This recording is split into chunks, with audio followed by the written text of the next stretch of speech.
வணக்கம் friends, welcome to my channel.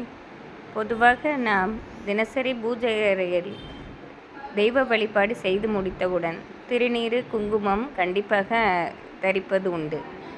திருநீற்றில் சிவபெருமானே இருப்பதாக ஐதீகம் கூறப்படுகிறது.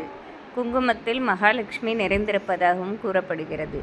அத்தகைய சிறப்புமிக்க திருநீரும் குங்குமமும் நமக்கு சிறந்த பாதுகாப்பு கவசமாகவே கூறப்படுகிறது. நாம் ஒவ்வொரு முறையும் வெளியே செல்லும் போதோ வீட்டில் இருக்கும்போதோ திருநீர் அணிந்து இருப்பது நமக்கு தெய்வீக ஆற்றலை அதிகரிப்பதோடு நமக்கு கண் திருஷ்டிகளையும் போக்குவதாக கூறப்படுகிறது.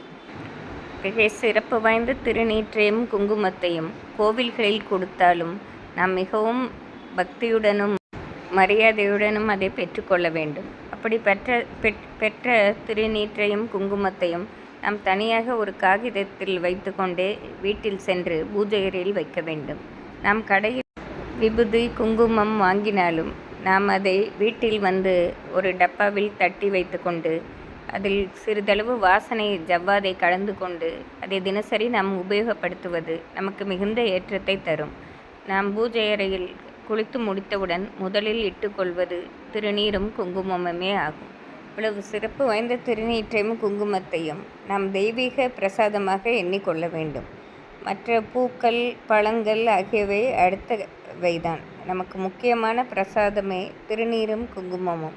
அதை நம் முன்னோர்கள் காலத்திலிருந்து பயன்படுத்தி வந்துள்ளார்கள். திருநீர் மாட்டு சாணத்திலிருந்து கிடைக்கப்பெறுவதாலும் அது ஒரு மகாலட்சுமி வாசம் செய்யும் பொருளாகவே இருக்கும். இந்த தெய்வத்தன்மை வாய்ந்த திருநீரையும் குங்குமத்தையும் தினசரி இட்டுக்கொள்வதே நமக்கு பல தீய சக்திகளை விலக்க பெற்று பல தடைகளையும் பெறுவதாக இருக்கிறது.